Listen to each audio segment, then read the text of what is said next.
बच्चों मैं आपको यहाँ पर कक्षा 9 के गणित पढ़ाने वाला हूँ हिंदी माध्यम से। और बच्चों देखा जाए हमारे पास क्लास 9 कक्षा 9 के अंदर 15 यहाँ पे चैप्टर है, 15 अध्याय है, जिसमें पहला चैप्टर है संख्या पद्धति।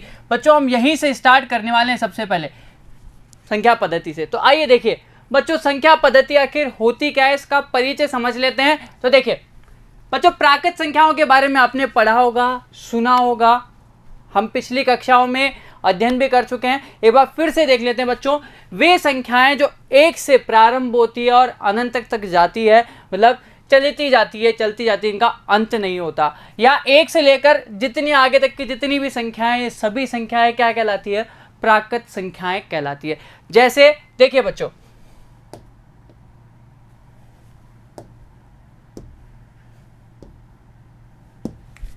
मान लीजिए बच्चों 1 2 3 4 5 यहाँ पे लिख रखा है, 1 2 3 4 5। अब तो मान लीजिए यहाँ पे मैं अभी 26 तक भी जाऊं तो ये सभी की सब क्या है, एक प्राकृत संख्या है। क्यों? 1 से लेकर आगे तक जितनी भी अनंत तक में जितनी भी संख्याएं होती है सब किस में इंक्लूड होती है, किसको दर्शाती है, प्राकृत संख्याओं को दर्शाती है। तो बच्चों कौन सी संख्याएं, प्राकृत संख्याएं कहलाती है। ठीक है बच्चों। देखिए बच्चों दूसरी संख्या की बात करें तो होल नंबर या पूर्ण संख्याएं। बच्चों जो पूर्ण होती है, पूर्ण कब होती है कोई संख्या, जब उसके अंदर शून्य मिल जाती है। तो हम इतना सा कह सकते हैं, देखिए 0 से लेकर प्रारंभ होती है और कहां तक जाती है, अनंत तक, जिसका अंत नहीं हो आगे तक। जैसे मान लीजिए 0 से लेकर प्रारंभ हो रही है 1 2 3, और मैं मान लो यहां तक 100 तक इसको लेकर के जा रहा हूं। मान लीजिए मैं 100 तक की संख्याओं की बात कर रहा हूं, अभी केवल ज्यादा मैं आगे नहीं ले रहा। ठीक है बच्चों, क्या हो गया, वे संख्याएं जो 0 से प्रारंभ होती है और कहां तक जाती है, अनंत तक जाती है, कौन सी संख्या कहलाती है, पूर्ण संख्या। और पूर्ण का मतलब क्या होता है बच्चों, इसमें 0 सम्मिलित हो गया। क्यों? देखिए प्राकृत संख्या पढ़ी थी जो 1 से लेकर कहां तक जाती है, अनंत तक। तो हम इसको दूसरी तरह से भी कह सकते हैं, वे प्राकृत संख्याएं जिनके अंदर 0 सम्मिलित हो, जिनके अंदर 0 को शामिल किया जाता है, वो क्या कहलाती है, पूर्ण संख्याएं या होल नंबर। और इसको बच्चों W से रिप्रेजेंट किया जाता है, W से इसको दर्शाया भी जाता है। ठीक है। देखिए बच्चों बात करें पूर्णांक संख्याएं। अब बात करें तीसरी संख्या, पूर्णांक संख्या या इंटीजर नंबर भी कहते हैं। बच्चों पूर्णांक का मतलब होता है यहाँ पर जिसमें धनात्मक और ऋणात्मक दोनों प्रकार की संख्याओं को सम्मिलित किया जाए या इंक्लूड किया जाए। बच्चों पूर्णांक का मतलब ये नहीं होता दशमलव वाली संख्याएं। हम पूर्णांक के अंदर केवल उन्हीं संख्याओं को लेते हैं जो धनात्मक और ऋणात्मक दोनों होती है। अब बच्चों देखो ये 0 से प्रारंभ होती है और प्लस के अनंत तक जाती है, मतलब संख्याएं प्लस के अंदर कितना भी आगे आप जा सकते हैं, और माइनस के अनंत तक, मतलब माइनस में कितनी भी संख्याओं तक आप ले सकते हैं, जितनी संख्या आप ले लें। ये सभी की सभी कौन सी संख्या होती है, पूर्णांक संख्या, जो धनात्मक और ऋणात्मक भी होती है और साथ में 0 भी उसमें सम्मिलित होता है। तो ये कौन सी संख्याएं हो गई बच्चों, पूर्णांक संख्याएं। अब बच्चों एक चीज देखना, 1 से लेकर अगर अनंत तक की हम बात करें, 1 से लेकर आप कभी ऋणात्मक दिशा में किधर भी चले जाएं आगे संख्याओं तक, तो बच्चों ये सभी संख्या कौन सी थी, प्राकृत संख्या पड़ी थी ना। इसका मतलब सभी की सभी प्राकृत संख्याएं, देखिए सारी की सारी संख्याएं कौन सी है, पूर्णांक है।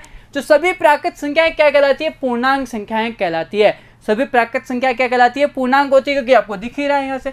दूसरी चीज बात करी थी 0 से अनंत तक की संख्याएं धनात्मक दिशा की ओर, देखा जाए कौन सी संख्या होती है, पूर्ण संख्याएं पड़ी थी ना। तो जो देखो सारी की सारी पूर्ण संख्याएं भी किसका भाग है, पूर्णांक संख्याओं का। ठीक है ना बच्चों। लेकिन एक चीज यहाँ एक और देखने की है कि अगर हम बात करें कि सभी पूर्णांक संख्याएं क्या प्राकृत होती है या क्या पूर्ण होती है, बच्चों के सभी पूर्णांक संख्याओं की बात करें तो ना तो प्राकृत हो सकती है ना पूर्ण हो सकती है। क्यों?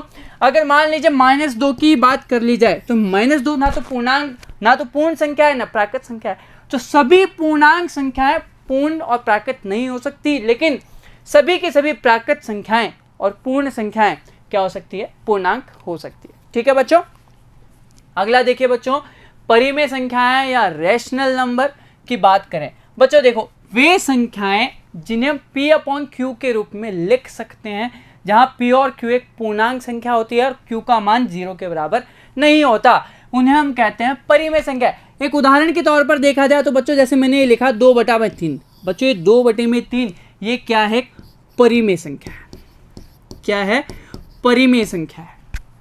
तो जिन संख्याओं को हम P/Q के रूप में लिख सकते हैं सभी संख्या कौन सी होती है, परिमेय संख्या होती है। लेकिन बशर्ते यह है कि उसमें जो हर होता है, या बात की जाए जो हर है, जो Q है, वो क्या है, शून्य नहीं होना चाहिए। बच्चों 0/1 लिखा जाए, बच्चों ये कौन सी संख्या है, ये कौन सी संख्या होती है बच्चों, परिमेय संख्या है, क्योंकि हर 0 नहीं है। अंश 0 हो सकता है लेकिन हर 0 नहीं होना चाहिए। ठीक है बच्चों। हाँ बच्चों 0/0 ये भी यहाँ पर पूर्ण संख्या में परिमेय संख्या के अंदर नहीं गिना जाता। ध्यान रखना, ये परिमेय संख्या नहीं होती, ये आगे कक्षा में आप पढ़ेंगे, अनिर्धारीय रूप आगे की बात है। लेकिन ध्यान रखिए 0/1 एक परिमेय संख्या होती है, लेकिन 1/, में अगर आप 0 लिख दें तो एक अपरिमेय संख्या है, क्योंकि हर कभी भी शून्य नहीं होता, अगर होता है तो वो संख्या परिमेय नहीं होती। इसकी देख लिया आप कंडीशन के अकॉर्डिंग, ठीक है। अब बच्चों देखो, जैसे 2/3 की बात करें, अगर इसको मैं भाग दूं तो कितना आ जाएगा, 0.6 चलता जाएगा, है ना। तो बच्चों देखो, परिमेय संख्याएं क्या होती है, जिनका रिजल्ट दशमलव में भी हो सकता है। ये प्राकृत भी हो सकती है, ये पूर्णांक भी हो सकती है, पूर्ण भी हो सकती है, साथ में इनका मान दशमलव के अंदर भी आ सकता है। इस चीज का विशेष ध्यान रखिएगा, ठीक है बच्चों। अब देखिए आगे। अब बच्चों देखो, दो संख्याओं के बीच में अगर हम बात करें परिमेय संख्या कैसे ज्ञात की जाती है। बच्चों देखिए, मान लीजिए मेरे पास एक संख्या है 2 और एक संख्या है 3। मुझे इनके बीच में 5 परिमेय संख्याएं ज्ञात करनी है। मुझे इनके बीच में 5 परिमेय संख्याएं ज्ञात करनी है। अब देखिए, हम यहाँ पे दो तरह से इसे देखने वाले हैं। देखिए, पहला तरीका तो ये देख लीजिए, जो आसान है, बहुत सिंपल है। सबसे पहली चीज, जैसे इनका हर कितना है, दोनों का हर 1 है, तो इनका हर समान बना करके हम इसे ज्ञात कर सकते हैं।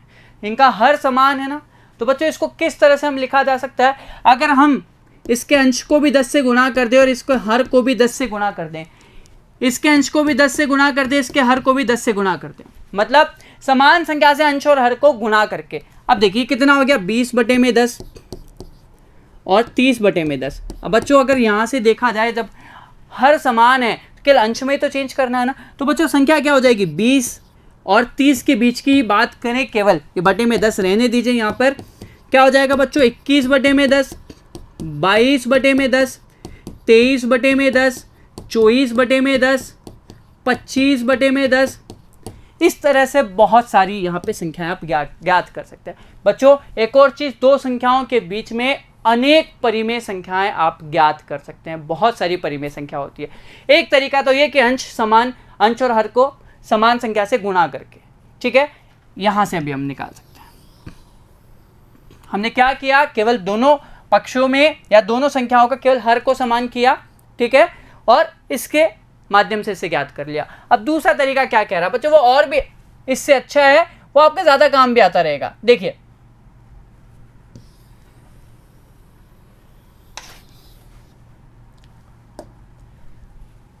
देखिए, अब बच्चों देखो, सबसे पहले उस पर करना क्या होता है, मान लीजिए उसमें सबसे पहले ये a है और ये b है, तो सबसे पहले इन दोनों संख्याओं को जोड़ करके 2 से भाग दे दीजिए। इसका मतलब इसके ठीक मध्य वाली संख्या यहाँ जाएगी, है ना। तो 2 + 3 दोनों को जोड़ा और 2 से भाग दिया, कितना हो गया, 5/2 बराबर कितना आ गया, 2.5। ठीक है। दूसरी संख्या, या बच्चों इसको 5/2 भी लिख सकते हैं। अगर मुझे, अब देखिए, दूसरी संख्या निकालनी है तो एक संख्या इन दोनों के बीच की निकाल सकते हैं और एक संख्या इन दोनों के बीच की निकाल सकते हैं, या कहा जाए इनका मध्य बिंदु। करना क्या होगा, इन दोनों को जोड़ के 2 से भाग दीजिए, एक बार इन दोनों को जोड़ के 2 से भाग दीजिए। तो 2 + 2.5/2, 4.5/2, 2 दूनी 4, पॉइंट 2 दूनी 4 और 2 पंजे 10, 2.25 आ गया। एक संख्या इधर से निकाल सकते हैं कि 3 और 2.5, 2.5, 3 + 2.5 को जोड़ा और 2 से भाग दे दिया, कितना हो गया, 5.5 में अगर 2 से भाग दें, 2 दूनी 4, दशमलव आ गया, 2 सत्ते 14, कितना हो गया, 2 पंजे 10, 2.75। बच्चों इसी तरह से ये भी तरीका है जिसके माध्यम से हम इनके बीच की परिमेय संख्याएं ज्ञात कर सकते हैं। बच्चों ये दोनों तरीके हमने देखे, ठीक है। अब आगे देखिए बच्चों, देखो उदाहरण नंबर 1 क्या कहा गया कि नीचे दिए गए कथन सत्य है या असत्य, कारण के साथ अपने उत्तर देने में। क्या कह रहा है, प्रत्येक पूर्ण संख्या एक प्राकृत संख्या होती है। बच्चों अगर पूर्ण संख्या की बात करें तो कौन सी संख्या होती है, 0 से जो प्रारंभ होती है, 0, 1, 2, 3, 4, जो कहाँ तक जाती है, अनंत तक जाती है ना। हमने क्या पढ़ा, इन्होंने पूछा क्या प्रत्येक पूर्ण संख्या एक प्राकृत संख्या होती है। अब यहाँ से बात करें बच्चों, ये 1 से लेकर अनंत तक की जो संख्याएं होती है क्या कहते हैं, प्राकृति कहते हैं ना, प्राकृति होती है। इसका मतलब सभी पूर्ण संख्याएं, प्रत्येक पूर्ण संख्या प्राकृत संख्या होती है क्या बच्चों, नहीं होती, क्योंकि इसके अंदर 0 तो नहीं आएगा ना।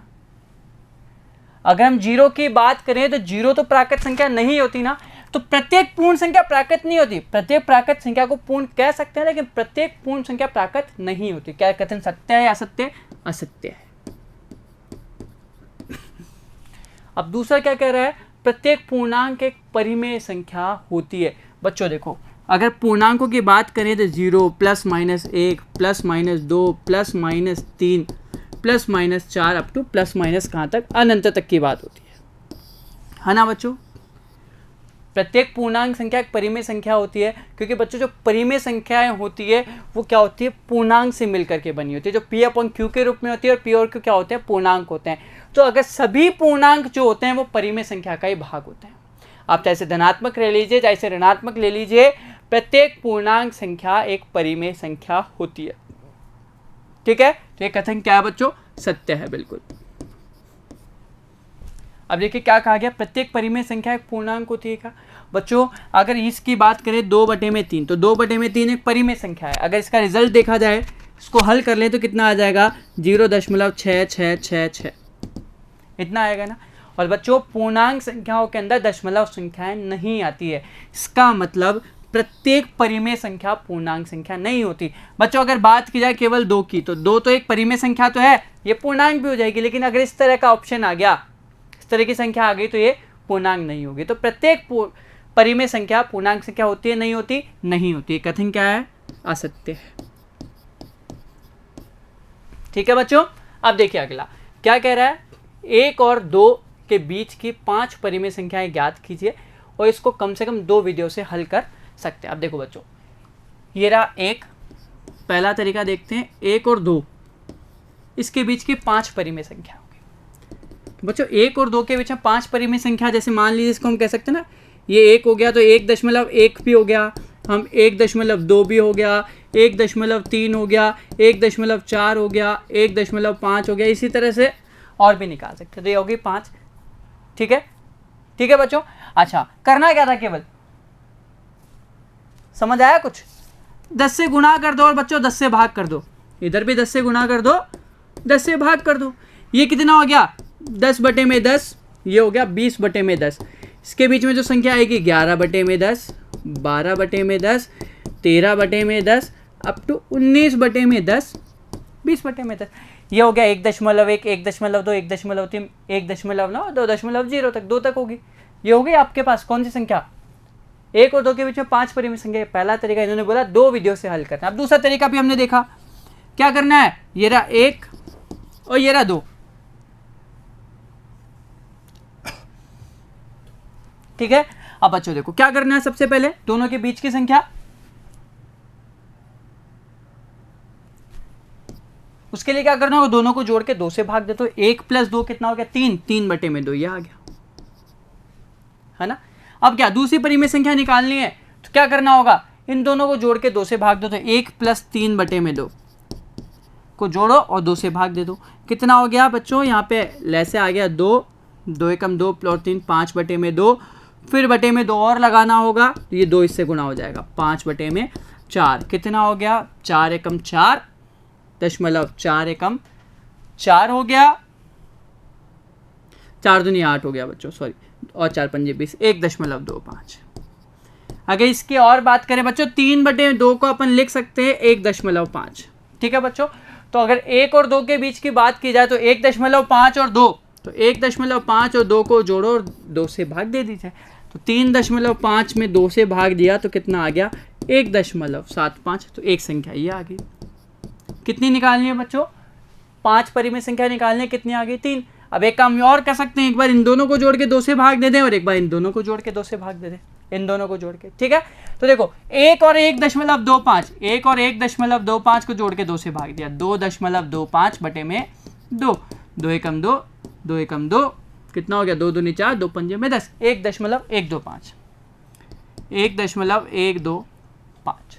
ठीक है, और यहाँ पे बात करें बच्चों, देखो 1.25 और 1.5, 1.25 और 1.5, इन दोनों को जोड़ के 2 से भाग दे दें, कितना हो गया बच्चों, 2.75 हो गया, बटे में 2 से भाग दिया, 2 एकम 2, 2 तिया 6 और 2 सत्ते 14, 2 पंजे में 10, 1.375। यहाँ पे आ गया 1.375। ये आ गए बच्चों 5 परिमेय संख्या 1 और 2 के बीच में। इसी तरह से और भी आप परिमेय संख्या ज्ञात कर सकते हैं बच्चों हमने देखा ना कि दो संख्याओं के बीच में, दो परिमेय संख्याओं के बीच में अनंत परिमेय संख्याएं ज्ञात की जा सकती है। हमने यहाँ पे 5 ज्ञात करनी थी, 5 ज्ञात कर ली, दोनों विधि आपने देख ली। ठीक है बच्चों, हम मिलते हैं अगले वीडियो के अंदर जहां हम इसी प्रश्नमाला के सवालों की चर्चा करेंगे। मिलते हैं अगले वीडियो के अंदर। धन्यवाद।